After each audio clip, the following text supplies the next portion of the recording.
Hello friends, आप सभी का स्वागत है अल्फा इंस्टीट्यूट यूट्यूब चैनल में। और आज हम लोग एक न्यू चैप्टर स्टार्ट करने वाले हैं क्लास 12th के लिए। ठीक है, तो आज हम लोग एक नया चैप्टर स्टार्ट करेंगे बायोलॉजी का। ठीक है, कौन सा चैप्टर? जैव प्रौद्योगिकी एवं इसके सिद्धांत एवं प्रक्रम। ठीक है, जैव प्रौद्योगिकी सिद्धांत एवं प्रक्रम, ये न्यू चैप्टर आज हम लोग स्टार्ट करने वाले हैं। और आज के लेक्चर में ठीक है, सबसे जो मोस्ट इम्पॉर्टेंट टॉपिक होने वाला है वो है प्रतिबंधन एंजाइम। ठीक है, रिस्ट्रिक्शन एंजाइम। तो आज हम लोग न्यू टॉपिक, बहुत ही इंपॉर्टेंट चैप्टर है फ्रेंड्स, तो बहुत ही अच्छे से आप लोग स्टडी करेंगे। ठीक है, तो आइए स्टार्ट करते हैं। सबसे पहले हम लोग डिस्कस करेंगे कि बायोटेक्नोलॉजी क्या होता है या जैव प्रौद्योगिकी क्या होता है। ठीक है, तो फ्रेंड्स, जैव प्रौद्योगिकी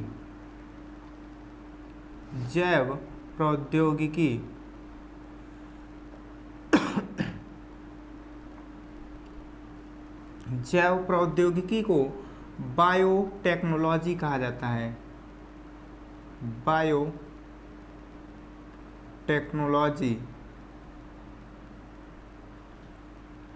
ठीक है फ्रेंड्स, तो जैव प्रौद्योगिकी या बायोटेक्नोलॉजी एक ही बात है। अब हम सबसे पहले बात करते हैं कि जैव प्रौद्योगिकी होता क्या है या बायोटेक्नोलॉजी क्या है। ठीक है, टेक्नोलॉजी मीन्स तकनीक, बायो मीन्स क्या है? लिविंग या जीवित प्राणी, कोई सजीव। तो यहाँ पे क्या है? तकनीक किससे संबंधित है? जीवों से संबंधित है। देखिए, जैव प्रौद्योगिकी का मतलब क्या होता है, मीनिंग क्या होता है या परिभाषा क्या होती है? ठीक है, सूक्ष्म जीव जैसे मान लीजिए जीवाणु है, शैवाल है और कवक है, और हो सकता है जंतु कोशिका तथा पादप कोशिका। जंतु कोशिका तथा पादप कोशिका। ठीक है, जीवाणु, शैवाल, कवक, जंतु कोशिका या पादप कोशिका, अर्थात ये सभी सूक्ष्म है। तो इन सभी से क्या करना? समाज के लिए, ठीक है, आवश्यक या समाज कल्याण के लिए आवश्यक या लाभदायक उत्पादों को प्राप्त करना क्या कहलाता है? जैव प्रौद्योगिकी कहलाता है। ठीक है, किसके लिए? समाज के लिए। समाज का मतलब मनुष्य के लिए। समाज के लिए आवश्यक, समाज के लिए आवश्यक उत्पादों को प्राप्त करना, उत्पादों को औद्योगिक स्तर पे, किस स्तर पे? औद्योगिक स्तर पर प्राप्त करना जैव प्रौद्योगिकी कहलाता है। समझ में आया फ्रेंड्स? जैव प्रौद्योगिकी कहलाता है। जैव प्रौद्योगिकी कहलाता है। ठीक है फ्रेंड्स, तो जैव प्रौद्योगिकी किसे कहते हैं? देखिए, जीवाणु, शैवाल, कवक, जंतु कोशिका, पादप कोशिका, इन सभी से क्या करना? समाज के लिए आवश्यक उत्पादों को औद्योगिक स्तर पे प्राप्त करना क्या कहलाता है? जैव प्रौद्योगिकी कहलाता है। ठीक है, तो अब यहाँ पे देखिए, क्या आवश्यक उत्पाद हम लोग क्या करते हैं? जीवाणु, शैवाल या कवक, जंतु कोशिका से क्या हम लोग उत्पन्न करते हैं? ठीक है, तो हम लोग क्या उत्पन्न करते हैं? जैसे मान लीजिए मनुष्य के लिए आवश्यक प्रोटीन है, हार्मोन है, प्रतिजैविक है, प्रतिजैविक। ठीक है, तो ये सभी जो उत्पाद होते हैं उनको हम क्या करते हैं? जीवाणु या कवक या शैवाल से या जंतु कोशिका या पादप कोशिका से क्या करते हैं? प्राप्त करते हैं औद्योगिक स्तर पे, जिसको क्या किया जाता है? ठीक है, मार्केट में सेल किया जाता है और मनुष्य क्या करते हैं? उनका उपयोग करते हैं अपनी आवश्यकता के अनुसार या अपनी आवश्यकता के लिए। ठीक है, तो यही क्या होता है? यही प्रक्रिया होती है जैव प्रौद्योगिकी या बायोटेक्नोलॉजी। ठीक है फ्रेंड, समझ में आया? तो आगे हम लोग बात करते हैं कि जैव प्रौद्योगिकी के सिद्धांत क्या होते हैं, किस सिद्धांत पे जैव प्रौद्योगिकी क्या करता है? कार्य करता है। ठीक है ना? तो क्या उद्देश्य है जैव प्रौद्योगिकी के, या क्या सिद्धांत होते हैं जिसपे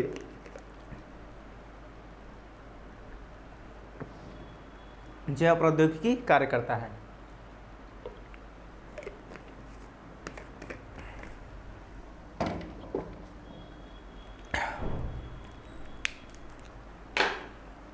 ठीक है फ्रेंड्स, तो आगे देखिए जैव प्रौद्योगिकी के सिद्धांत। जैव प्रौद्योगिकी के सिद्धांत, क्या सिद्धांत हैं जैव प्रौद्योगिकी के। देखिए सबसे पहले सिद्धांत की बात अगर करते हैं या सबसे पहला उद्देश्य क्या होता है, देखिए पहला जो सिद्धांत है वो है आनुवांशिक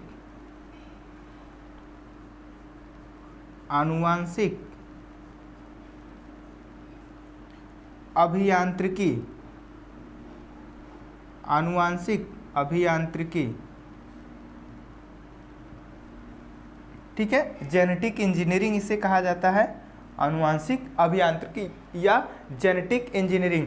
ठीक है इसमें देखिए क्या किया जाता है, इसमें मुख्य रूप से जो कोई जीव है, जीवाणु है, कवक है, शैवाल है, ठीक है, या जंतु कोशिका है या पादप कोशिका है, उसके डीएनए में फेर बदल कर दी जाती है। क्या किया जाता है, डीएनए में फेर बदल की जाती है।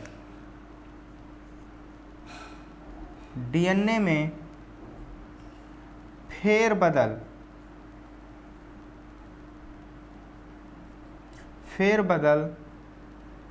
करके जो भी वांछित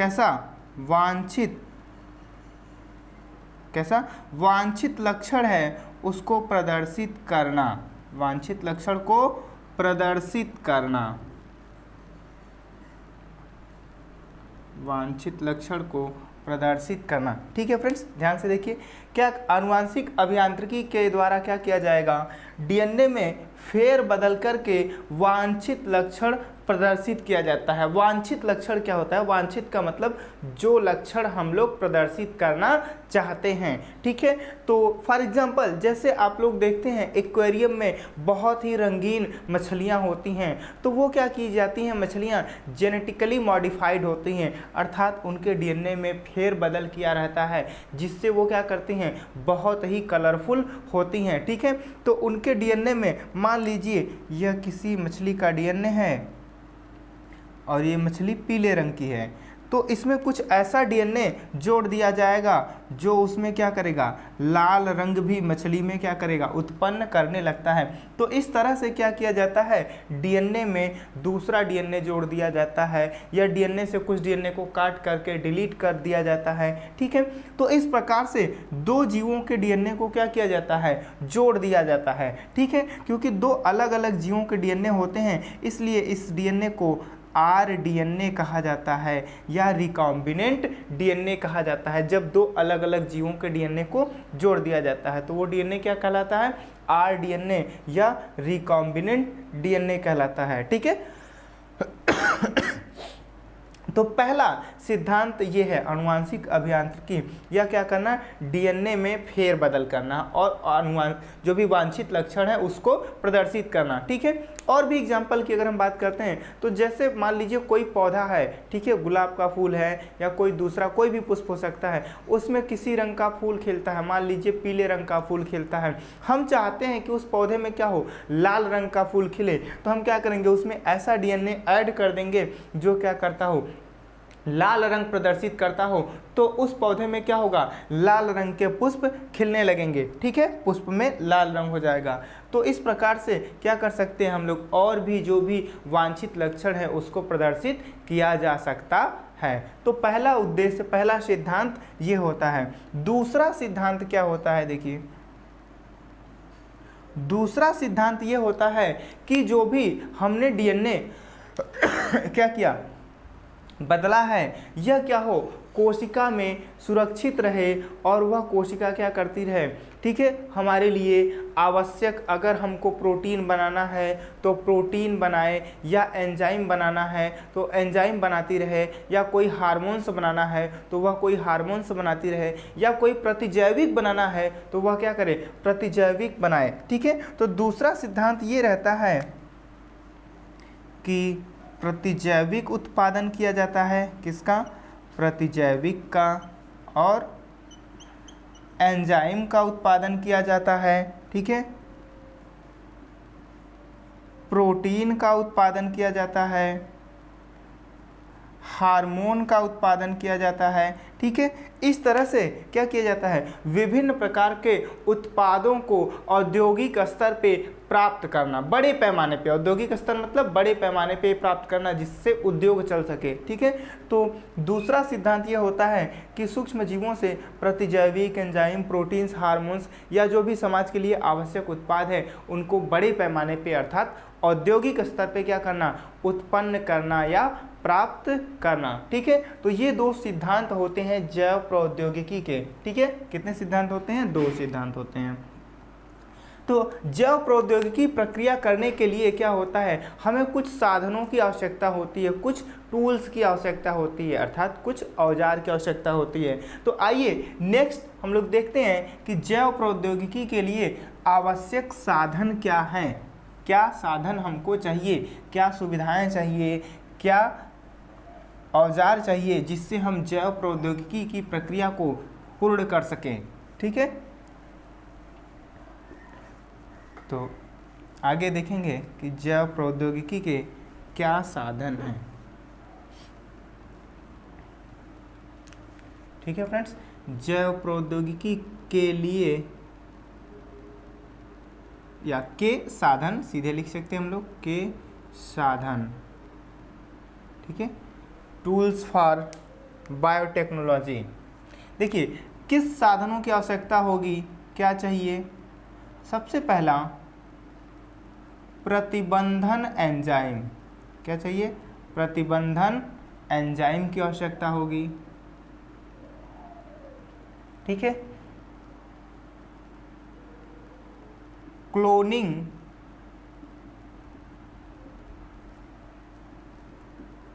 संवाहक की आवश्यकता होगी। ठीक है, तीसरा क्लोनिंग संवाहक पोषद कोशिका की आवश्यकता होगी, पोषद कोशिका की आवश्यकता होगी। ठीक है, चौथा पीसीआर तकनीक, पांचवा डीएनए लाइगेज। ठीक है फ्रेंड्स, तो ये प्रमुख साधन होते हैं जैव प्रौद्योगिकी के जिनकी आवश्यकता हमें होती है। ठीक है, जिनकी क्या होती है, आवश्यकता होती है। तो देखिए जो प्रतिबंधन एंजाइम है इससे कहा जाता है रिस्ट्रिक्शन एंजाइम, इसे क्या कहते हैं, रिस्ट्रिक्शन एंजाइम। ठीक है, जो क्लोनिंग संवाहक होते हैं इन्हें कहा जाता है क्लोनिंग वेक्टर, क्लोनिंग वेक्टर। ठीक है, पोषद कोशिका को होस्ट सेल कहा जाता है, host cell. PCR polymerase chain reaction, PCR polymerase chain reaction. ठीक है, और डीएनए लाइगेज एंजाइम है, डीएनए लाइगेज। देखिए इन सभी का क्या कार्य है मैं आप लोगों को बता देता हूँ। देखिए प्रतिबंधन एंजाइम ये ऐसे एंजाइम होते हैं जो डीएनए को किसी विशेष स्थान से ही काटते हैं। कौन, प्रतिबंधन एंजाइम। तो सामान्यतः क्या होता है, अगर रस्सी को काटना हो, कपड़ा काटना हो, धागा काटना हो तो हम कैंची का प्रयोग करते हैं। इस तरह से अगर डीएनए को काटना हो तो हम कैसे काटेंगे, जो कि बहुत छोटा है, तो उसके लिए हम कोई कैंची उपयोग नहीं कर सकते, तो उसको काटने के लिए एंजाइम की आवश्यकता होती है।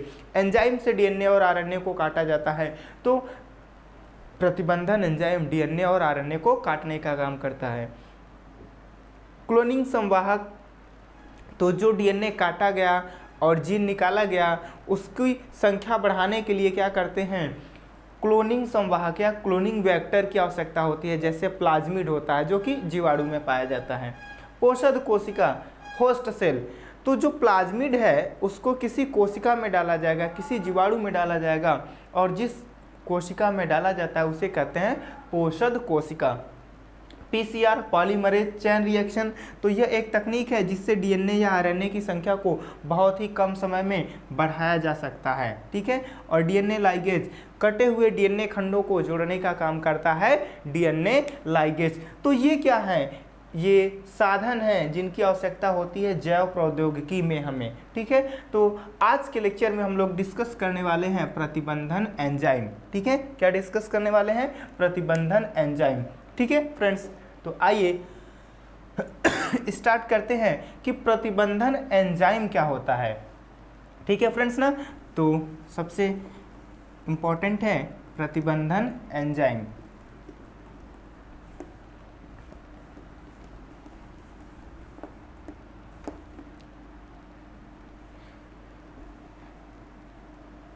ठीक है फ्रेंड्स, देखिए प्रतिबंधन एंजाइम क्या होते हैं, ये ऐसे एंजाइम होते हैं जो डीएनए या आरएनए को किसी विशेष स्थान से, कहाँ से, किसी विशेष स्थान से काटते हैं, क्या करते हैं, काटते हैं, इसीलिए इनको क्या कहते हैं, प्रतिबंधन एंजाइम कहते हैं। ये प्रतिबंधित होते हैं, किसी विशेष स्थान पर ही काटते हैं। कहाँ पे काटेंगे, विशेष स्थान पर काटते हैं, इसलिए इस ऐसे एंजाइम को क्या कहते हैं, प्रतिबंधन एंजाइम कहते हैं। और ये जो एंजाइम होते हैं ना, ये कहाँ पे मिलते हैं, कहाँ पे बनते हैं, तो ये जो सूक्ष्म जीव होते हैं जैसे जीवाणु और कवक, तो जीवाणु और कवक से ये क्या होते हैं, प्राप्त होते हैं। जीवाणु और कवक से प्रतिबंधन एंजाइम प्राप्त होता है। जीवाणु और कवक ये एंजाइम क्यों बनाएंगे, आप लोग बता सकते हैं, ठीक है। चलिए कोई बात नहीं, देखिए जैसे जीवाणु है और कवक है, छोटे सूक्ष्म जीव हैं, इनको संक्रमित करने का काम करते हैं विषाणु, वायरस। तो वायरस जब संक्रमित करता है तो इनके अंदर क्या करता है, अपना डीएनए या आरएनए इंटर कर देता है। तो ये क्या करते हैं, सुरक्षा के लिए प्रतिबंधन एंजाइम बनाते हैं, जो क्या करते हैं, वायरस के डीएनए को क्या करता है, नष्ट कर देता है या टुकड़ों में तोड़ देता है या काट देता है। तो इस तरह से यह जो प्रतिबंधन एंजाइम है, ये जीवाणु या ईस्ट का क्या है, एक तरह से इम्यून सिस्टम का पार्ट है। जैसे हमारे बॉडी में इम्यून सिस्टम होता है ना, रोगों से लड़ने में क्या करता है, मदद करता है, किसी भी जीवाणु से, किसी भी वायरस से, रोगों से लड़ने में क्या करता है, सुरक्षा प्रदान करता है, शक्ति प्रदान करता है। इसी तरह जीवाणुओं में क्या होता है, प्रतिबंधन एंजाइम होते हैं जो उन्हें वायरल डीएनए से प्रोटेक्ट करते हैं, ठीक है। तो ये प्रतिबंधन एंजाइम जीवाणु और कहाँ, कवक से प्राप्त होते हैं, क्योंकि इनमें बनते हैं, ठीक है फ्रेंड्स, समझ में आया। तो मुख्य रूप से जो प्रतिबंधन एंजाइम होते हैं ये दो प्रकार के, कितने प्रकार के होते हैं फ्रेंड्स, दो प्रकार के, ठीक है। देखिए तो प्रतिबंधन एंजाइम दो प्रकार के होते हैं मुख्य रूप से।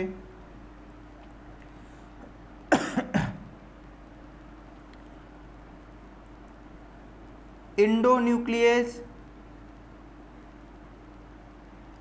कैसा होता है, इंडोन्यूक्लियस एंड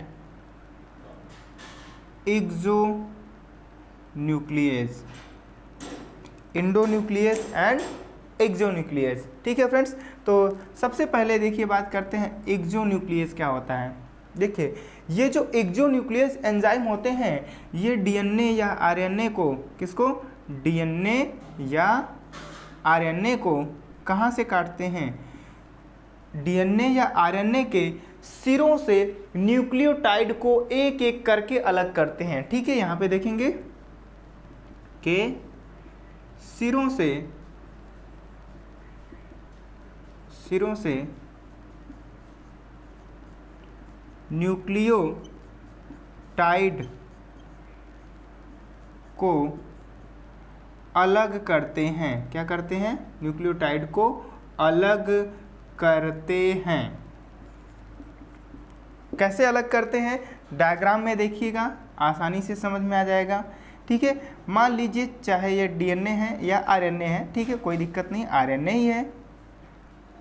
ठीक है, अब यहाँ पे एक इसका क्या होगा 3 प्राइम एंड है और दूसरा क्या है 5 प्राइम एंड है। ठीक है फ्रेंड्स, तो जो एक्सोन्यूक्लियेज होते हैं हमने कहा कि ये सिरों से न्यूक्लियोटाइड को अलग करते हैं। कैसे अलग करते हैं, देखिए ये एक आरएनए है, अब इसमें एक 3 प्राइम एंड है और एक 5 प्राइम एंड है, तो यह क्या करता है इस सिरे से ये एक न्यूक्लियोटाइड को काट करके अलग कर देता है, या फिर इस 3 प्राइम एंड से सिरे से एक न्यूक्लियोटाइड को काट करके अलग करता है। ठीक है, तो एक्सोन्यूक्लियेज, एक्सो का मतलब बाहर, तो ये बाहर से क्या करते हैं सिरों पर एक एक न्यूक्लियोटाइड को अलग करने का कार्य करते हैं।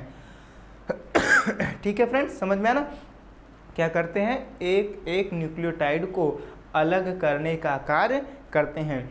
अब यहाँ पे देखिए यह क्योंकि हो सकता है कि ये 3 प्राइम से अलग करे या हो सकता है 5 प्राइम से अलग करे, तो इसमें 2 प्रकार हो जाता है। इसके एग्जांपल्स हो जाएंगे, एक 3 प्राइम एक्सोन्यूक्लियेज जो कि क्या करेगा 3 प्राइम सिरे से न्यूक्लियोटाइड को अलग करेगा, और एक क्या हो जाएगा 5 प्राइम एक्सोन्यूक्लियेज, यह क्या करेगा 5 प्राइम एंड से या सिरे से न्यूक्लियोटाइड को अलग करता है। ठीक है, समझ में आया।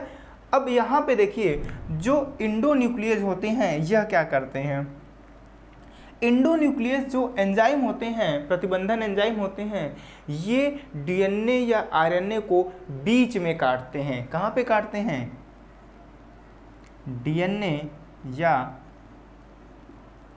आरएनए को कहाँ पे काटेंगे, बीच में काटते हैं, बीच में काटते हैं। ठीक है, क्योंकि ये बीच में काटते हैं, अंदर काटते हैं, इसलिए इनका नाम क्या है इंडोन्यूक्लियेज है।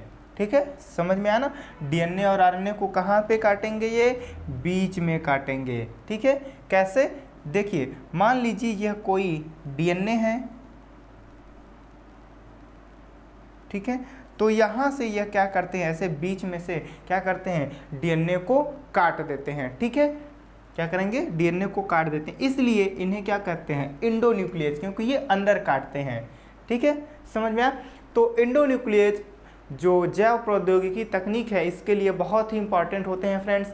और इंडोन्यूक्लियेज जो एंजाइम्स होते हैं इसके 3 प्रारूप होते हैं। कितने प्रारूप, 3 प्रारूप होते हैं, प्रारूप 1, प्रारूप 2, प्रारूप 3, या हम इसे टाइप 1, टाइप 2, टाइप 3 कह सकते हैं। ठीक है फ्रेंड्स, समझ में आया ना। तो ये जो इंडोन्यूक्लियेज एंजाइम होता है यह कितने टाइप्स का होता है, 3 टाइप्स का होता है।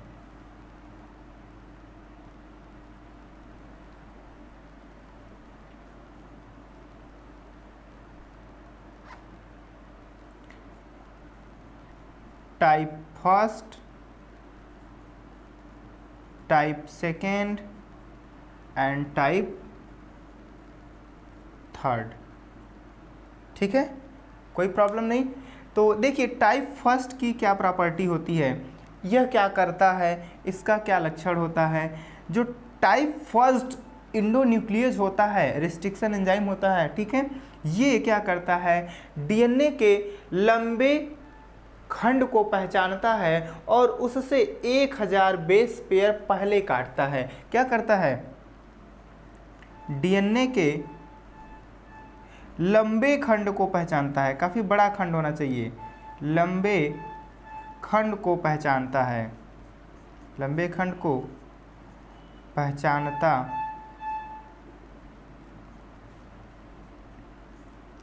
है तथा काटता है। कितना, तथा कितने बेस पेयर पहले, 1000 बेस पेयर पहले काटता है, काटता है। ठीक है फ्रेंड्स, कितना 1000 बेस पेयर पहले काटता है। ठीक है, कैसे, देखिए यहाँ पे ध्यान से देखेंगे, मान लीजिए ये कोई डीएनए है, ठीक है, और यहाँ पे आप देख रहे हैं इस भाग को इसने क्या किया, इस एंजाइम ने क्या किया, इस वाले भाग को पहचाना। ठीक है, यहाँ से यहाँ तक का जो भाग है इसको कहते हैं रिकॉग्निशन साइट या पहचान स्थल। यहाँ पे इस डीएनए को इस एंजाइम ने पहचान लिया कि यहाँ पे काटना है, ठीक है। लेकिन ये यहाँ पे काटता नहीं है, इसको पहचानता है, ठीक है। कोई विशेष जो न्यूक्लियोटाइड का क्रम होगा उस क्रम को पहचाना और इससे लगभग 1000 कितना 1000 बेस पेयर पहले क्या करता है, डीएनए को यहाँ से काट देता है। क्या करेगा, डीएनए को 1000 बेस पेयर पहले यहाँ से काटता है। ठीक है फ्रेंड्स, समझ में आया। तो जो टाइप फर्स्ट एंजाइम होता है इस क्या करता है, जो डीएनए का बहुत ही लंबा खंड होता है, इसका जो पहचान स्थल होता है काफ़ी बड़ा होता है। इसके लिए कोई एक विशेष स्थान है जो इसकी लंबाई काफ़ी ज़्यादा होगी, उसी स्थान को यह पहचानेगा और फिर इस स्थान में नहीं काटेगा, यहाँ से 1000 बेस पेयर पहले काटता है। ठीक है फ्रेंड्स। और जो टाइप फर्स्ट एंजाइम होता है इसको वर्क करने के लिए क्या चाहिए होता है, मैग्नीशियम आयन और एटीपी की आवश्यकता होती है। किसकी आवश्यकता होती है, मैग्नीशियम आयन Mg+2 और एटीपी की आवश्यकता होती है। ठीक है, पहले एंजाइम को काम करने के लिए टाइप फर्स्ट वाले के लिए क्या चाहिए, मैग्नीशियम आयन और एटीपी की आवश्यकता होती है। ठीक है फ्रेंड्स, समझ में आया। इसके बाद है टाइप सेकेंड और टाइप थर्ड।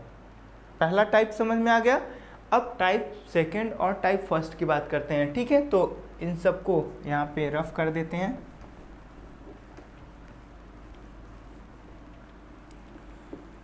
तो बहुत ही इंपॉर्टेंट है फ्रेंड्स, रिस्ट्रिक्शन एंजाइम हमेशा एग्जाम में पूछे जाते हैं।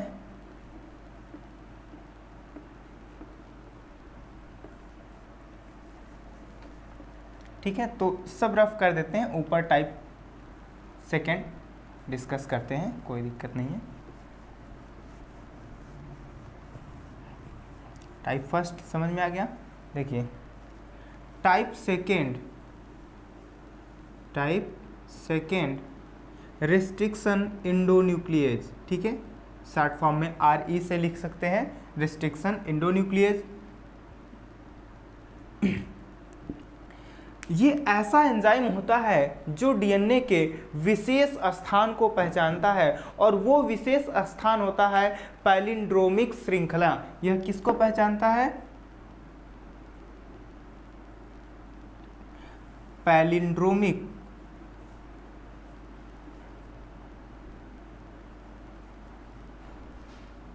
श्रृंखला को पहचानता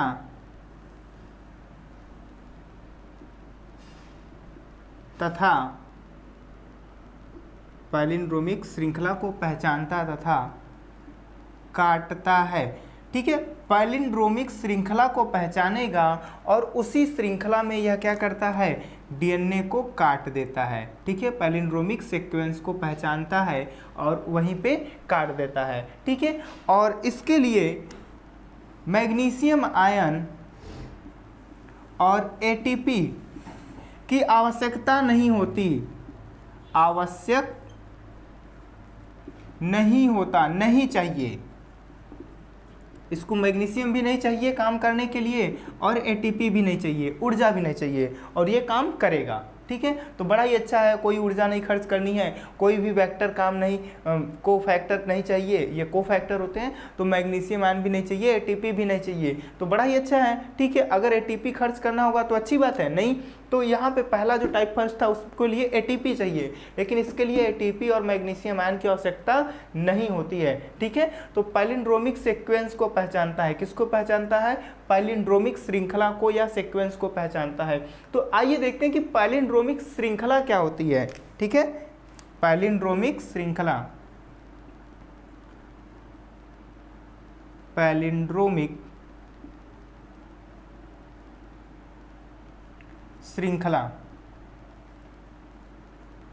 पैलिंड्रोमिक सीक्वेंस या श्रृंखला क्या होती है। देखिए ये डीएनए के वे खंड होते हैं जिन्हें क्या किया जाता है, दोनों सिरों से समान रूप से पढ़ा जाता है। क्या होता है, डीएनए के खंड होते हैं, दोनों सिरे से, दोनों सिरों से समान रूप से पढ़े जाते हैं, दोनों सिरों से समान रूप से पढ़े जाते हैं।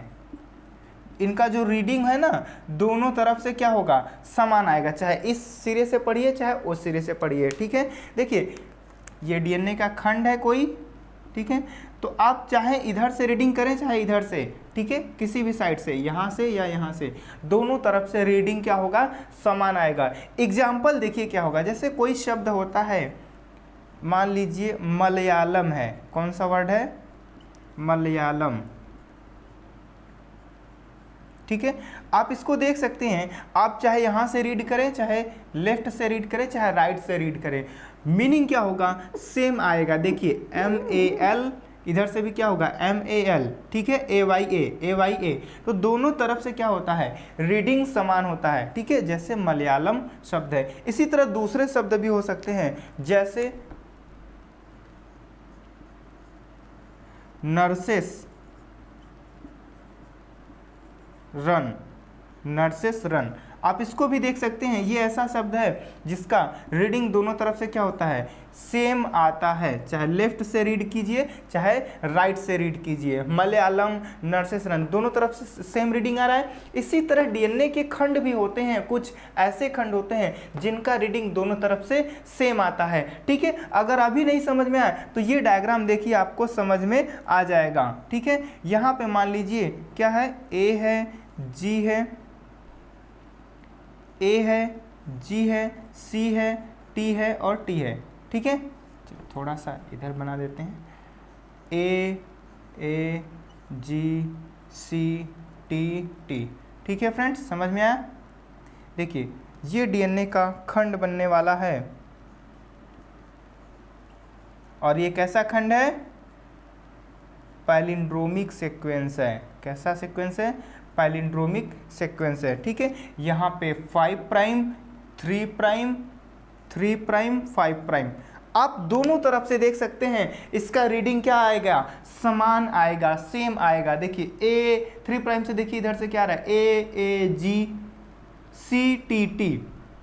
अब यहाँ पे देखिए 3 प्राइम जो इंड है, A G C T T, same reading है ना। तो यहाँ पे क्या होता है, जो पैलिंड्रोमिक सीक्वेंस होते हैं डीएनए के, चाहे लेफ्ट से रीड कीजिए चाहे राइट से रीड कीजिए, दोनों का रीडिंग क्या होगा, समान आने वाला है। ठीक है, 5 प्राइम वाले पर भी देख लीजिए TTC GAA, यहाँ से भी देखिए TTC GAA। इस तरह से क्या होता है, ये पैलिंड्रोमिक सीक्वेंस होते हैं जिनका क्या होता है, रीडिंग दोनों तरफ से क्या होता है, समान आता है। ठीक है फ्रेंड्स, याद करना देखिए बहुत ही आसान है। ऐसा लग रहा है कि थोड़ा याद करने में प्रॉब्लम होगी, ऐसा कुछ नहीं है। देखिए बहुत ही आसान है पैलिंड्रोमिक सीक्वेंस को याद रखना, बस आपको 3 सीक्वेंस याद रख लेना है। ठीक है, ऐसे आपने 3 याद कर लिया, AAG। ठीक है, एक तरह से अगर देखा जाए तो इसको आप आग कह सकते हैं, फायर। ठीक है, तो यहाँ पे देखिए, इसके बाद देखिए कैसे याद करेंगे, जी से कौन पेयर करता है आप लोग जानते हैं, सी, फिर ए से कौन पेयर करता है, टी, फिर ए से कौन पेयर करेगा, टी। इसी तरह आप क्या करेंगे, एक बना लेंगे तो दूसरा क्या होगा, इसका कम्प्लीमेंट्री होता है, कोई प्रॉब्लम नहीं है, आसानी से आपका सीक्वेंस तैयार हो जाएगा। ठीक है, इस तरह से क्या करते हैं, पैलिंड्रोमिक सीक्वेंस को आप ड्रा कर सकते हैं, याद रख सकते हैं। समझ में आ गया फ्रेंड्स कि पैलिंड्रोमिक श्रृंखला क्या होती है, डीएनए के ऐसे खंड होते हैं जो दोनों तरफ से समान रूप से पढ़े जाते हैं। ठीक है, तो जो टाइप सेकेंड रिस्ट्रिक्शन एंजाइम होता है, ये क्या करता है, पैलिंड्रोमिक श्रृंखला को ही पहचानता है और इसी श्रृंखला में ही क्या करता है, डीएनए को काटता है। ठीक है फ्रेंड्स, समझ में आया। तो ये क्या करता है, इसी श्रृंखला में ही डीएनए को काटता है और क्या करता है, जब ये डीएनए को काटता है तो चिपचिपे सिरे उत्पन्न करता है। क्या करता है, चिपचिपे सिरे, चिपचिपे सिरे उत्पन्न करता है। ठीक है, इसको स्टिकी एंड बोला जाता है। क्या कहते हैं, स्टिकी एंड कहा जाता है। ठीक है, स्टिकी एंड क्या होता है, देखिए जब यहाँ से डीएनए को काटा गया तो क्या होगा, एक सिरा इसका ऐसे कुछ बाहर निकला रहता है। ठीक है, और दूसरा सिरा यहाँ तक है, तो इसे कहते हैं स्टिकी एंड। स्टिकी का मतलब वो आसानी से चिपक सकता है या जुड़ सकता है। तो इसके साथ अगर कोई दूसरा डीएनए इस तरह से आएगा तो वह बड़े ही आसानी से क्या हो सकता है, जुड़ सकता है। इसलिए ऐसे सिरे को क्या कहते हैं, स्टिकी एंड कहा जाता है। अगर मान लीजिए क्या हो, डीएनए का खंड ऐसे हो, ठीक है, इसमें कोई भी सिरा एक्स्ट्रा ना हो, अलग बाहर ना हो, लटका ना हो, तो वह क्या होगा, उसे ब्लंट एंड कहा जाता है। क्या कहते हैं, ब्लंट एंड कहते हैं। और वह जुड़ने में इसकी तुलना में क्या होगा, थोड़ा परेशानी होगी, क्योंकि यहाँ पे बड़ी आसानी से डीएनए जुड़ सकता था। ठीक है, तो जो टाइप सेकेंड है वो क्या करते हैं, चिपचिपे सिरे उत्पन्न करते हैं, स्टिकी एंड क्या करते हैं, उत्पन्न करते हैं, और किसी भी मैग्नीशियम या एटीपी की आवश्यकता नहीं होती है। ठीक है, मोस्ट इंपॉर्टेंट एंजाइम्स होते हैं टाइप सेकेंड रिस्ट्रिक्शन एंडोन्यूक्लियस, जिसका उपयोग कहाँ पे किया जाता है, जैव प्रौद्योगिकी में किया जाता है। ठीक है फ्रेंड्स, तो टाइप सेकेंड समझ में आ गया। इसके बाद है टाइप थर्ड। ठीक है, बहुत ही आसान है। तो चलिए देखते हैं टाइप थर्ड क्या होता है। पैलिंड्रोमिक सीक्वेंस आप लोगों ने सीख लिया क्या होता है। अब बात करते हैं कि टाइप थर्ड रिस्ट्रिक्शन एंजाइम क्या होते हैं, उनकी क्या प्रॉपर्टी है।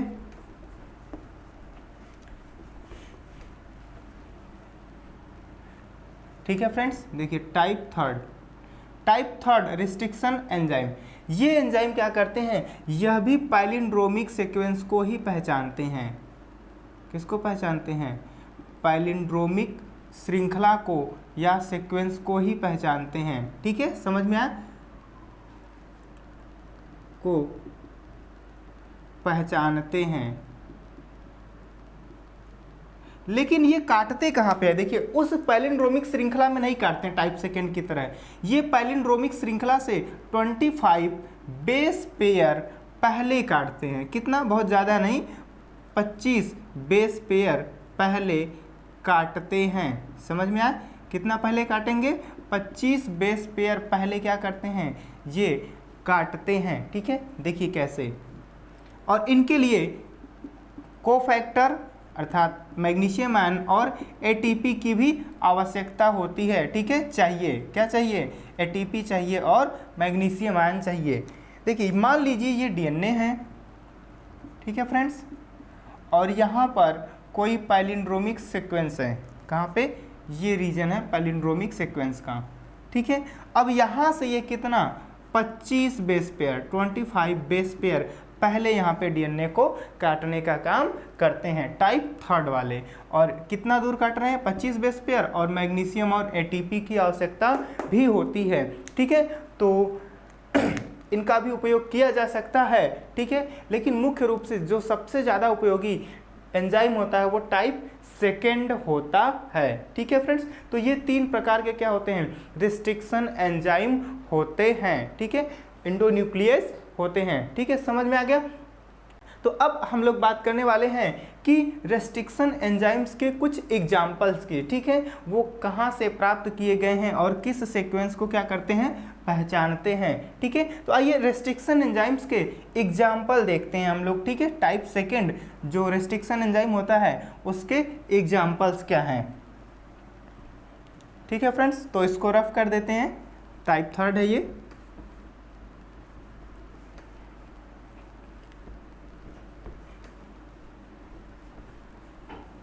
ठीक है, तो कुछ एग्जाम्पल्स की बात करेंगे तो इस कॉलम में हम लिखेंगे एंजाइम्स का नाम, और यहाँ पे किस बैक्टीरिया से ये आइसोलेट किया गया है अर्थात प्राप्त किया गया है, और पैलिंड्रोमिक सीक्वेंस, किस पैलिंड्रोमिक सीक्वेंस को वह पहचानता है या काटता है, palindromic sequence.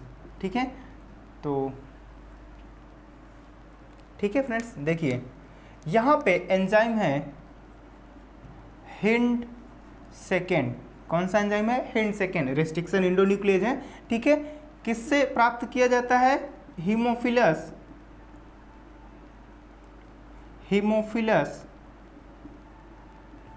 Influenzae, Haemophilus influenzae से। ठीक है, हीमोफिलस इन्फ्लुएंजी आरडी स्टेन है। ठीक है, कैसा स्टेन है, आरडी स्टेन है। और ये किस पैलिंड्रोमिक सीक्वेंस को पहचानता है, तो अभी अभी हमने जो बनाया था AAG CTT TT CG ये होता है इसका पैलिंड्रोमिक सीक्वेंस, जिसको ये पहचान करके इसमें क्या करता है, काट देता है। कौन सा एंजाइम, हिंड सेकेंड। ठीक है फ्रेंड्स, नेक्स्ट देखिए इको R1। कौन सा एंजाइम है, इको R1 है। कहाँ से ये आइसोलेट किया जाएगा, प्राप्त किया जाता है एस्चेरिकिया कोलाई, एस्चेरिकिया कोलाई RY13, इसका स्ट्रेन क्या है, RY13 है। ठीक है, जहाँ से ये प्राप्त किया जाता है इको R1 एंजाइम। ठीक है, देखिए ये किसको, कौन से पैलिंड्रोमिक सीक्वेंस को यह पहचानेगा और काटता है।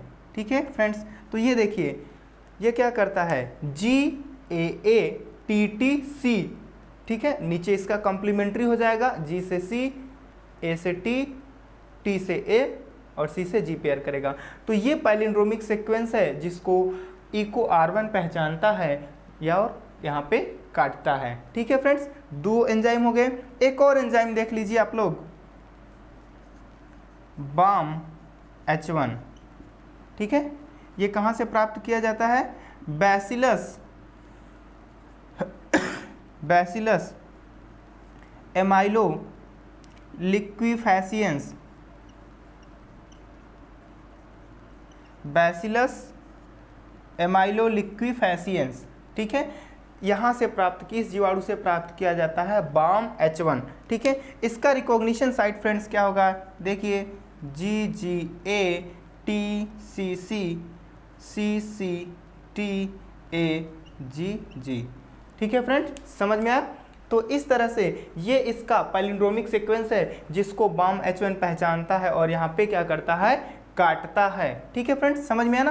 तो ये 3 बहुत ही मोस्ट इंपॉर्टेंट एग्जांपल्स हैं जिसका रिकॉग्निशन साइट या रिकॉग्निशन साइट दे करके एग्जाम में पूछता है कि यह किस एंजाइम का रिकॉग्निशन साइट है, या पूछा जाता है कि ये एंजाइम किस जीवाणु से निकाला जाता है। तो हिंड सेकेंड हीमोफिलस इन्फ्लुएंजी से, इको R1 एस्चेरिकिया कोलाई से, बाम H1 बैसिलस एमाइलो लिक्विफेशियंस से प्राप्त किया जाता है। ठीक है, तो यहाँ से एग्जाम में क्वेश्चंस पूछे जाते हैं। ठीक है, यहाँ पे एक पॉइंट्स और मैं बताना चाहूँगा आप लोगों को कि ये जो इको R1 है या किसी भी एंजाइम का जो नामकरण है वो कैसे किया जाता है। ठीक है, तो देखिए जो यहाँ पे ई लिया गया है ये कहाँ से लिया जाता है, इसके जीनस का फर्स्ट लेटर होता है। ठीक है, और CO क्या होता है, इसके स्पीसीज का 2 लेटर होता है। ठीक है, स्पीसीज का क्या है, 2 लेटर है। ठीक है, इको, समझ में आया, एस्चेरिकिया से E और कोलाई से CO, इको हो गया।